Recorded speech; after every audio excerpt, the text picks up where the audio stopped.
चलेगी साइकिल उड़ेगी धूल,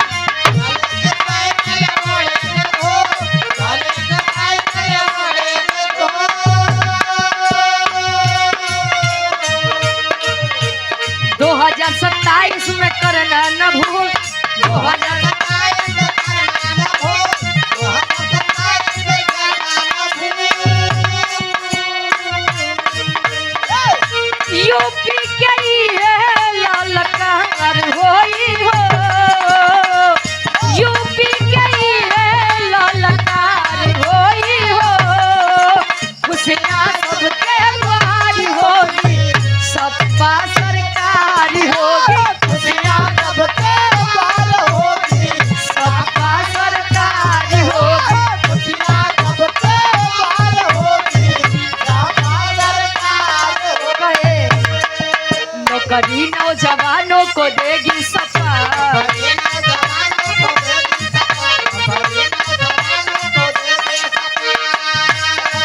सब फर्जी मुकदमा लेगी सरकार,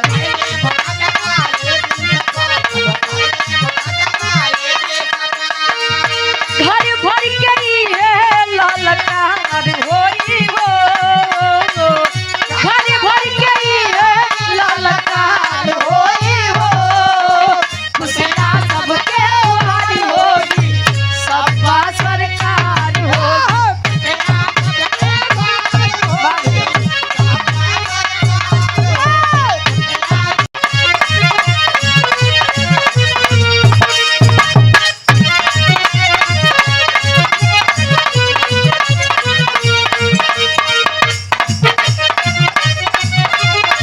क्या बात है।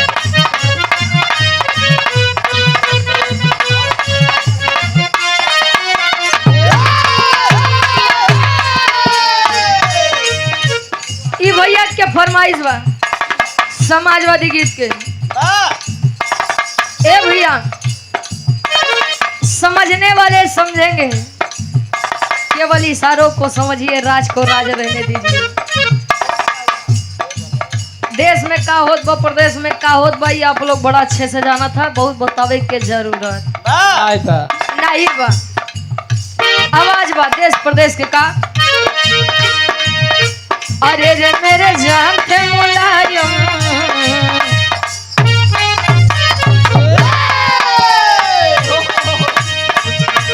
अरे रे मेरे जान थे मुलायम, देश के साथ मुलायम, स्वागत है भैया अखिलेश का, अरे रे मेरे जान थे मुलायम, देश के साथ मुलायम, स्वागत है भैया अखिलेश का, अरे रे मेरे जान थे मुलायम, देश के साथ मुलायम, स्वागत है भैया अखिलेश का।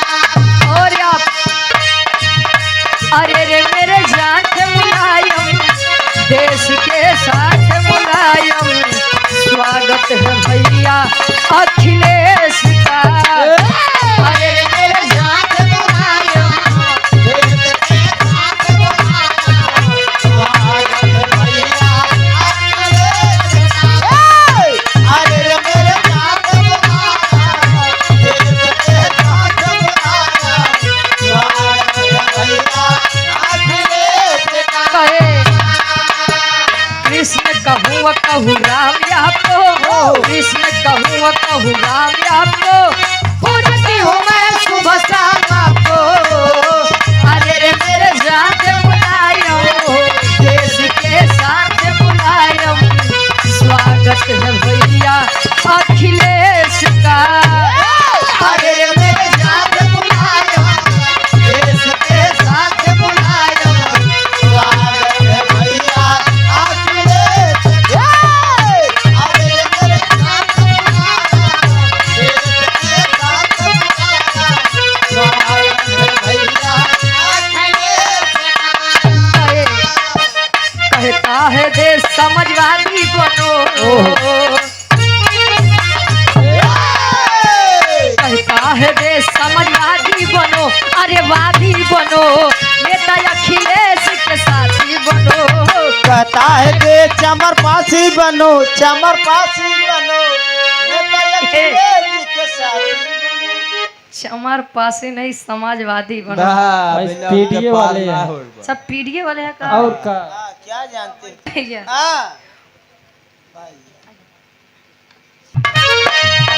पीडीए के आप नेता आदरणीय, आप परम आदरणीय, परम सम्मानित उत्तर प्रदेश के आप पूर्व मुख्यमंत्री जी, आप अखिलेश यादव जी। पीडीए का मतलब यह नहीं है कि बस दलित समाज से जो पीड़ित है वही पीडीए में सम्मिलित होगा। किसी भी जाति, किसी भी वर्ग का हो, यदि वह पीड़ित है तो वह पीडीए का हिस्सा है। क्या बात। बाबा लोग जानते हैं कि मंदिर के घंटा बजाए कुछ मिले वाला नहीं है, या बड़े वो लोग मंदिर छोड़ के आए के राजनीति में कुर्सी संभालते हैं। अजय पढ़े लिखे वो चंदन तिलक लगाए के हर हर महादेव, घर घर महादेव, काहे दिन में हरे हरे राती की घरे घरे सुधर जा भैया हरे कहे। और पुनः आप हमारे कहता है देश समझवादी बनो, अरे वादी बनो, नेता अखिलेश के साथी बनो। कहता है देश समझवादी बनो, अरे वादी बनो, नेता अखिलेश के साथी बनो। कहता है देश समझवादी बनो, अरे वादी बनो, नेता अखिलेश के साथी बनो। मुल्क हमारा तभी होगा आजाद। बोलो साइकिल जिंदाबाद, बोलो साइकिल जिंदाबाद, बोलो साइकिल जिंदाबाद। मुल्क हमारा तभी होगा आजाद। बोलो साइकिल जिंदाबाद, बोलो साइकिल जिंदाबाद, बोलो साइकिल जिंदाबाद। अरे देश के विरोधियों से बागी बनो, अरे बागी बनो, नेता अखिलेश के साथी बनो। देश के विरोधियों से बागी बनो, अरे बागी बनो, नेता अखिलेश के साथी बनो।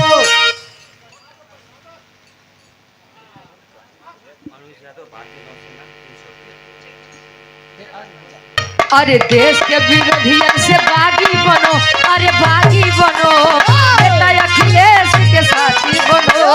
देश के विरोधियों से बागी बनो, अरे बागी बनो, नेता अखिलेश के साथी बनो। देश के विरोधियों से बागी बनो, अरे बागी बनो, नेता अखिलेश के साथी बनो। चलेगी साइकिल उड़ेगी धूल, 2027 में करना न भूल। चलेगी साइकिल उड़ेगी धूल, 2027 में करना न भूल। चलेगी साइकिल उड़ेगी धूल, 2027 में करना न भूल।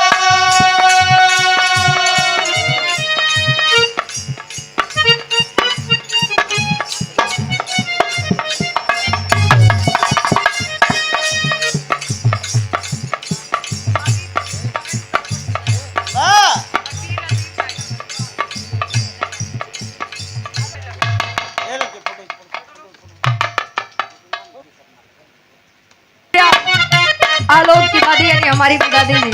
चलेगी साइकिल उड़ेगी धूल, चलेगी साइकिल उड़ेगी धूल, चलेगी साइकिल उड़ेगी धूल।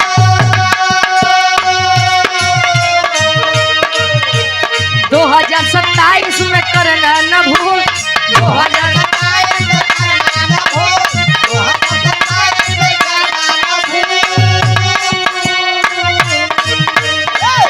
यूपी के ये ललकार होई हो, यूपी के ये ललकार होई हो, खुशियाँ सबके बारी होगी, सबका सरकार होगी। खुशियाँ सबके पार होगी, सबका सरकार होगी। खुशियाँ सबके पार होगी, सबका सरकार होगी। कहे नौकरी नौजवानों को देगी सफा, बड़े नौजवानों को देगी सफा, बड़े नौजवानों को देगी सफा। सब फर्जी मुकदमा लेगी सफा।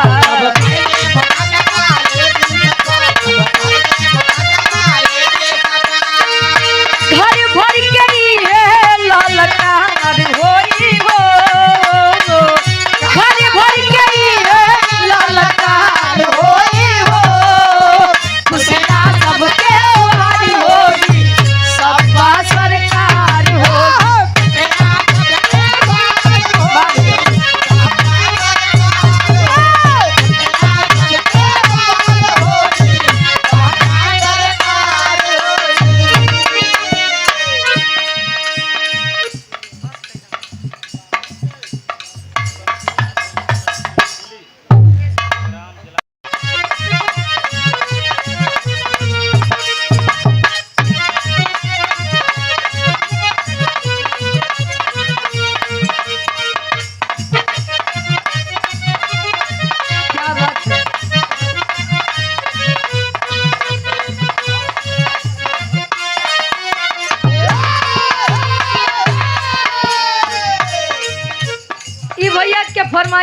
समाजवादी गीत के ए भैया समझने वाले समझेंगे, केवल इशारों को समझिए, राज को राज रहने दीजिए। देश में का होत बा, प्रदेश में का होत बा, ये आप लोग बड़ा अच्छे से जाना था, बहुत बतावे के जरूरत नहीं था। नहीं बा। आवाज बा देश प्रदेश के का। अरे रे मेरे जान के मुलायम,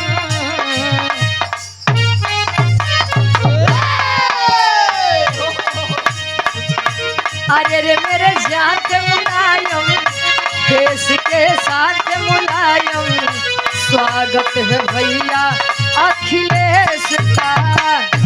अरे रे मेरे जान के मुलायम, देश के साथ मुलायम, स्वागत है भैया अखिलेश का। अरे रे मेरे जान के मुलायम, देश के साथ मुलायम, स्वागत है भैया अखिलेश का। और आप अरे रे मेरे जान के मुलायम, देश के साथ मुलायम, स्वागत है भैया अखिलेश का। अरे रे मेरे जान के मुलायम, देश के साथ मुलायम, स्वागत है भैया अखिलेश का। अरे रे मेरे जान के मुलायम, देश के साथ मुलायम, स्वागत है भैया अखिलेश का।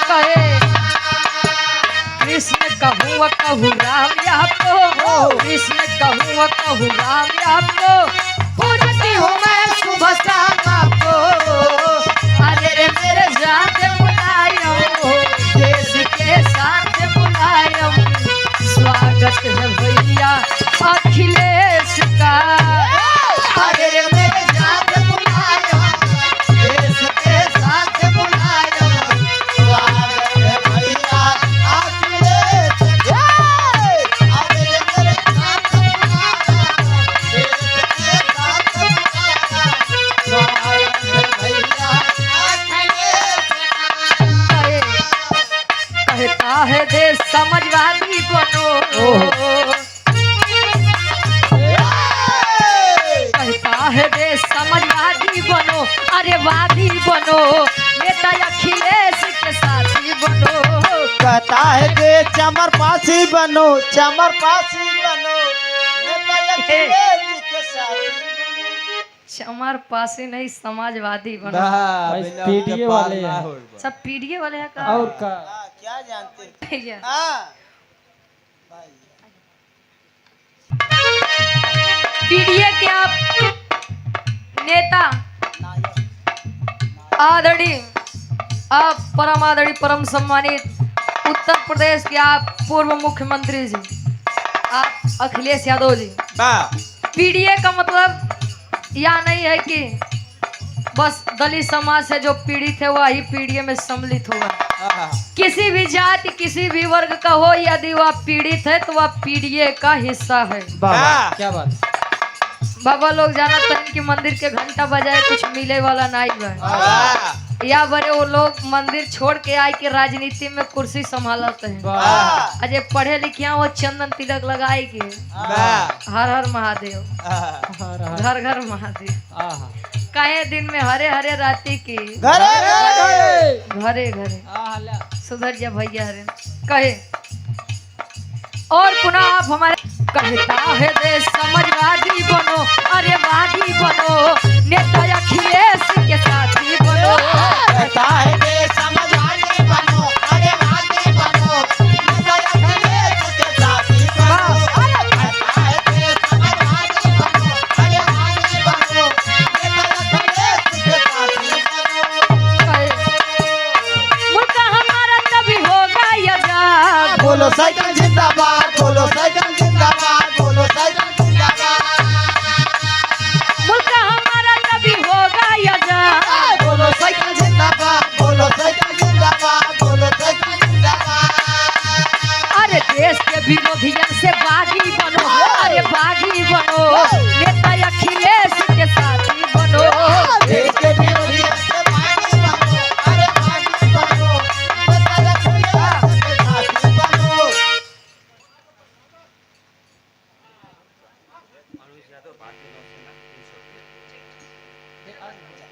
अरे देश के विरोधियन से बागी बनो, अरे बागी बनो, बेटा अखिलेश के साथी बनो। देश के विरोधियन से बागी बनो, अरे बागी बनो, देश के विरोधियन से बागी बनो, अरे बागी बनो, अखिलेश के साथी बनो। चलेगी साइकिल उड़ेगी धूल, 2027 में करना न भूल।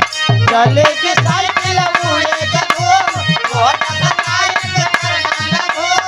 चलेगी साइकिल उड़ेगी धूल, 2027 में करना न भूल।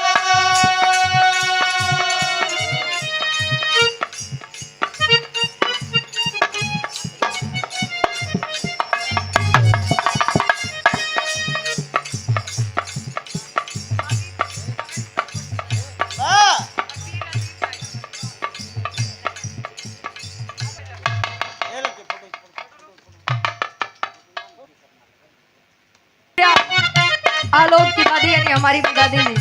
चलेगी साइकिल उड़ेगी धूल,